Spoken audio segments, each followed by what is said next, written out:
Hey guys, it's Rachel from The Little Ring Lamb, and today I have a book review on The Heiresses by Sara Shepard. So this book was so good. It took me so long to read though because of assignments and now exams. But nonetheless, I have my review today. So this will be, if you notice in the title, a review and a discussion video. So the review will be the first part and it'll be spoiler free. And then I'm going to talk about, my discussion is going to be notes that I took on the book. So it will contain spoilers. And for all you guys that have not read the book yet and want a spoiler free review, I'll let you know when the spoilers are going to come in so you guys can come back later after you read the book or just end the video then. So basically, without further ado, let's get to the review. So if you're new to my videos or just need a refresher, I write my books in 5 different categories: plot, characters, cover, suspense, and overall in terms of reading. Very soon, 5 out of 5.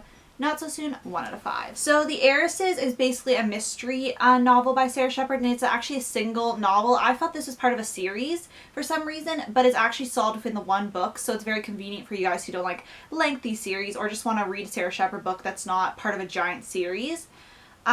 And basically, I just looking at the inside cover because, you know, I never want to spoil it. But this is about the Sabrooks, and there's lots of heirs and heiresses, but this book is just focusing on the heiresses.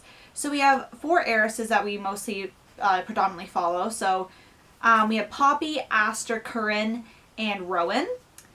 And we basically see them throughout, and Natasha, sorry. Natasha, though, doesn't have perspective in this book, so, but you do see her.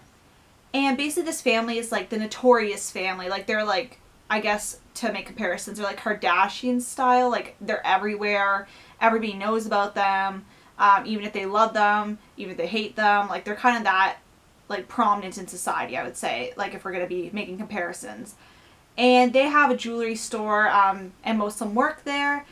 And one tragedy strikes the prominent family yet again. They already had... they've had like a curse on their family. So all these people have died in their family due to mysterious causes. And then they lose 34-year-old Poppy, the most exquisite Sabrook of them all. And it's presumed that she flung herself outside her window at her Tribeca office. So then her cousins receive an ominous threat, 1 heiress down, 4 to go. So everybody's wondering if it was suicide or a murder. And so we have Corinne, who's the perfectionist, Rowan the workaholic, Aster the hedonist, and Natasha the enigma. And this basically, yeah, just a mystery from then on out. I was just trying to make sure I didn't get everything right because the first part of the book is like the prologue. Then we skip 5 years. And then the last epilogue skips a year. So sorry if I was reading that off. I just finished it yesterday, but I didn't want to spoil it, of course. So plot, I gave the book a 4.5 out of 5. Now I was going to give it a 5, but I had 2 minor qualms with the book. The first one was there's a chart in the middle of the... well, not the middle, the beginning of the book. I don't know if you guys will be able to see this. I don't really want to bend my book, but it's like a family tree style chart. But I really wish they would say who the deceased were before the novel started, because sometimes they would mention certain people and I'd have to like go back in my memory or try to flip through the pages to see who had been deceased. So I wish under their names they had little brackets that say deceased. That's more stylistic than content related. And then I just found it took me a little while to get into because the prologue and then the 5-year skip, it did take some adjusting. But besides that, I absolutely love the plot. I found it very good. It was the typical Sara Shepard goodness in a mystery. She really knows how to write a mystery, and I just love her writing style. So I just really enjoyed this thoroughly. I thought the mystery moved good. I was actually kind of like, when it was about to happen, like the reveal of who did what and who caused all the chaos, I was still shocked. Like I kind of guessed it like maybe a few pages before it, but I was still kept guessing. I found out at the end of the book, the reveal was really good too, but I would have wanted to be more crazier because that's what kind of I expect. But I thought it was very satisfying. I thought the plot moved pretty well. There was some few slow parts, and I found some parts to be quite tedious when they would describe certain things, or just the perspective sometimes would get a little bit confusing at the very beginning. But besides that, I really enjoyed the plot. I thought it was a very good novel. If you wanted to try Sara Shepard's writing, this is an adult book though. Usually she writes teen YA. But it's in a similar style she does. It's her similar writing. Well, it is her writing style, not similar. And it's just one book, so it's very convenient for you guys who have long TBRs and not a lot to add to it, because I would recommend the Pretty Little Liars series because it's one of my faves, but I know it's a very big series to get into, so this one would be a nice way to ease yourself into her writing. So characters, I give a 5 out of 5. I really like how Sara Shepard constructs the characters in her novels. The character I would say that was my favorite, I'd say, was Corinne. Not only is it fun saying that name, because some names are just like really fun to say, like Corinne. Fun to say. I'm weird. Don't judge me. And basically, she's like the perfectionist of the family, and I really can relate to like some of the stuff, like striving to be like your best self and stuff like that, and sometimes like letting some things go because you're trying to put on like a facade. I kind of understood that. Then we have Rowan, who I really liked Rowan as well. She's like the workaholic. I liked her character. Aster, at first I didn't like her. I eased into her character, but it's probably because she is more the partier, wild child, and I just don't relate to that. And then Natasha was a mysterious one to read about. And then I really liked Poppy from the get-go.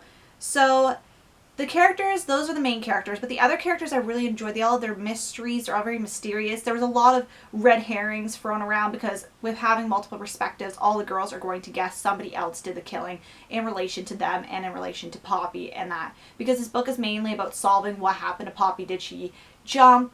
Did somebody kill her? You know, the works. So I really enjoyed all the characters. There's nothing bad I can say about them because I find the characters made me feel like really angry emotions and really sad emotions and like all the emotions.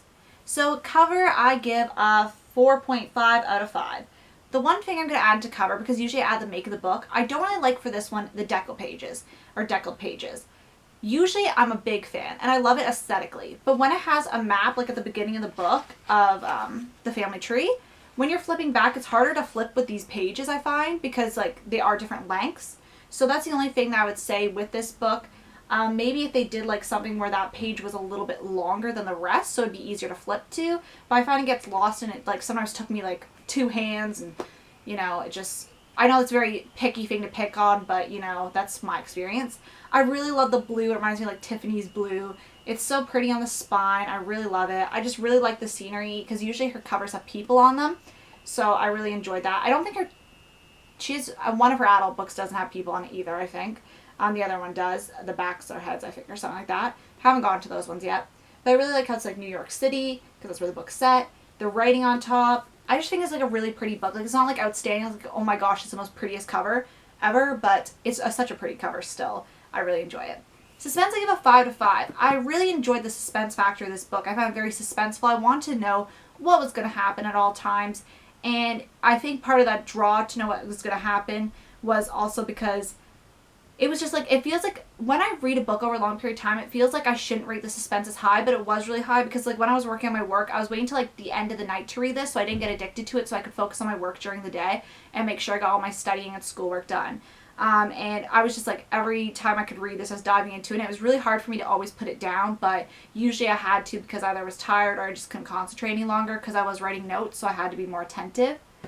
And overall, I give this book a 5 out of 5. I definitely read this again. It's a fast, short read. I love her writing style, so works out well. It was a really good story, and I could probably go back and try to trace things together after knowing the killer and all that. And yes, I want to thank you guys so much for watching. This is the spoiler-free review part over. Now we're moving on to spoilers. So if you have not read the book, I want to say thanks for watching. Like I just said, I think. Can't recall. Anyway, now we're moving on to spoilers, which I have in my notebook. So if I'm looking down, of course I'm looking in this. All I want to say, guys, is buckle up. This is going to be a long one. So this is a spoiler section. So I don't know if you can see this, but I have 1, 2, 3, 4, and almost filled up 5 pages of notes. So we're going to go through this, and these are my reactions. Instead of doing like a regular one where I put like points forms down that I want to discuss, I just put my reactions and we can discuss them as we go. And I'd like to hear what you guys think, so definitely in the comments. I'm going to try to remember, like if you're going to put a spoiler, just put spoiler at the top maybe of your comment, because I know some people have been scrolling through the comments that haven't read the book trying to ask a question or say something, and they sometimes get really angry that there is some. So if you're going to put a spoiler, just put spoiler in caps and then just do your comment. Just so people don't get spoiled, because I forgot to mention that at the beginning of the video. Yes. So anyway, so starting the book, my suspects were Edith, who is the grandmother, and Stephen. For the craziness about to go down in chapter 1. I thought they were part of it. I thought Stephen was going to come back from the dead. You know, craziness. And then I thought also Corinne, because in the description of the book, she's described as a perfectionist. And Sarah, if you've read the Perfectionist duology, there is a little hint towards that. So if you've read that, I was kind of alluding to a perfectionist in that book that may have some stuff going on. But yeah. And then I was very intrigued by May 1st. I was like, what's May 1st? And then I put Blessed and Cursed. Is that a blog? So I wasn't 100% sure at the beginning, but that's actually a really nice name for a blog. But it'd have to be like a creepy blog. Like, it couldn't be like a beauty blog. The Blessed and the Cursed of makeup. What do we have here? MAC lipsticks? Or Maybelline? Which one's a blessed and which one's the cursed? You know, that kind of thing. So then I want to know what the other incident was. I didn't really allude to what these things were, so they were just going from the beginning of the book to the end. Then I was like, were Stephen and Corinne a couple? May 1st a baby? And then I was like, did Corinne have a baby? Because they're alluding to May 1st and they were saying like scars. And I was like, scars could be from a child, because right where she was describing them, it seemed logistical. And I was like, were Stephen and Corinne a couple? Because, you know, he was seen, I know he was seen as like not the best, but at the beginning he was described more as a perfectionist. And she's a perfectionist, so I was like, eh. And she was very broken up about him at his funeral, I believe. So then I was suspicious of Aster because she abuses alcohol, and could her blackouts be the thing causing chaos? Because that could be a trope, like she doesn't know what's happening because she's blacked out. Then I put Poppy seems really nice. And then I put it would have been helpful on the map in the front of the book to indicate who was deceased before the book started, which I discussed in my non-spoiler part of this review. Then I put James and Rowan. Why didn't she tell Poppy she liked him back in the day? That's one of the most frustrating things in books, or like in real life when somebody's like doesn't tell. Like Poppy gave her a chance to say it and she didn't. And I was like, why did you not say that? But I guess it worked out for the best. Maybe. No, it didn't. It really didn't. So Natasha's being painted as a villain. Red herring? I think so. I was really happy I didn't fall for that one because usually I would. What's Mason's secret? Is an affair. And I thought maybe, because they're describing Mason and Poppy as very close, I thought maybe is Mason Poppy's biological father. Because they were acting very close, and Aster was saying how Poppy was like the new villain, which ended up actually happening. He actually did have another biological daughter, it just wasn't Poppy. Which obviously you guys know if you're watching the non-spoiler, unless you haven't read the book yet. Mason is super suspicious. Is a motive to kill Stephen. He dug up Mason's secrets. That was kind of true. But he didn't kill him. But Stephen did dig up Mason's secrets. And then I said Evan Pierce. Suspicious plans for all Saybrook's. Because she was planning the wedding, I thought, is she planning something else? And she didn't really have, like, she was evil in the end. But she wasn't, like, evil. She was, like on that scale of evil to evil. She was, like, evil. Yeah. Hope you got that. So, Rowan, why didn't you come clean when Poppy gave you the chance? Question mark, question mark, question mark. Why? And then I was like, what's Poppy's secrets? And then I wrote in caps, so many secrets. And then I said, what if James is lying about Poppy having a secret to get with Rowan? Which, she did have a secret, but it wasn't an affair. So he kind of, I think, guessed that or tried to presume that so he could get with Rowan. So kind of right about that. And I said, why didn't James date Rowan from the beginning then? Because he admitted he liked her. Like, it's so frustrating. Like, why? And then I said, OMG, I think Poppy and Stephen were having the affair. She wanted to tell people, and Stephen didn't want to expose that he wasn't dead. Although I'm sad Poppy's dead. So I thought maybe she faked her death because Stephen faked his death and then they were going to run away and be together. Could happen. And I said, come on, computer suicide notes are always doctored. No proof she typed it. Because I remember just watching a Veronica Mars episode where in the 3rd season, there was a suicide note and it was like on the computer screen. And it's like, that's so doctored. Like if you're going to do one and like frame it on somebody, obviously you can't write it because you have the same handwriting. But like it's always, whenever it's on a computer, like or technology or anything, it's always fake. Well, not always. But like usually in books and TV shows it's fake because somebody's doctored it. So I was like, that's definitely doctored. And I was like, Jonathan, why would he be at Poppy's funeral? And I said, finally, at least the FBI is investigating. Because, you know, they're always slow to the scene, it seems like, in these books. And I said, oh, what if the FBI girl is a murderer? Foley. I wrote her name underneath because I figured it out.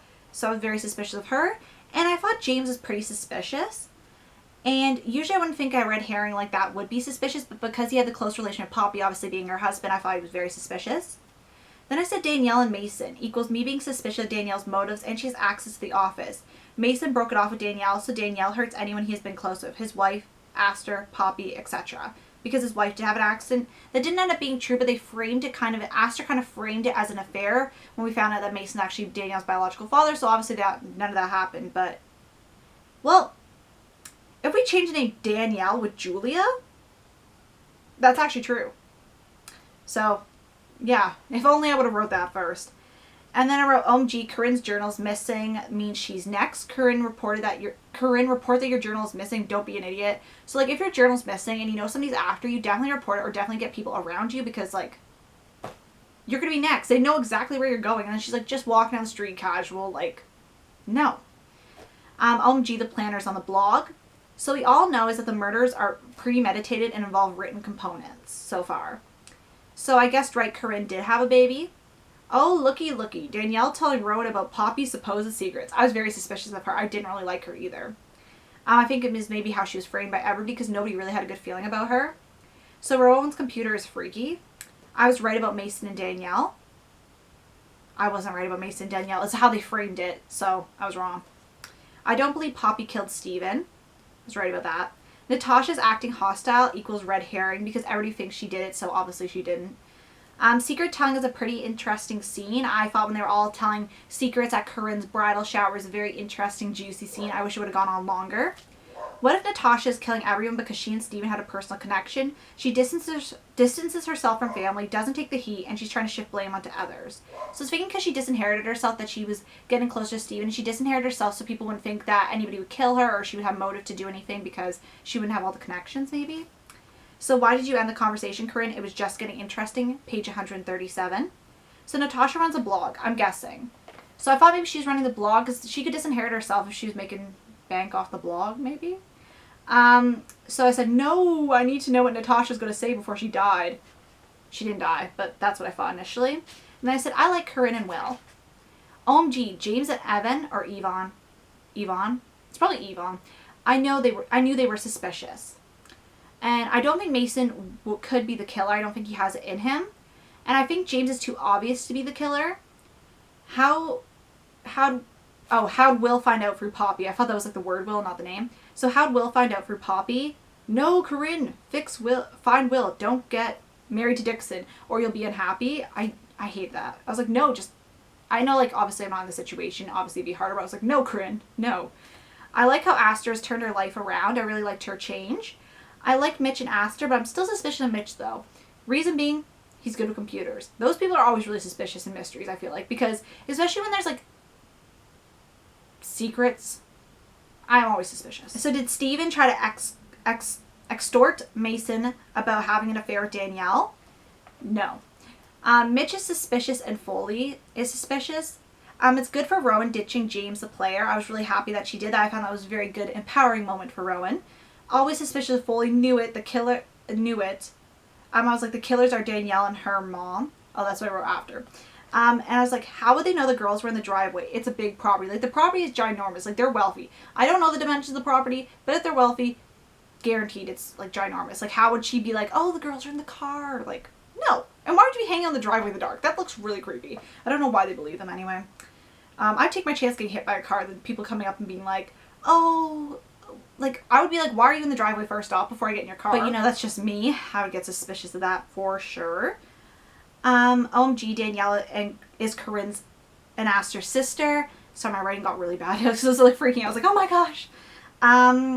Julia killed Steven and Poppy.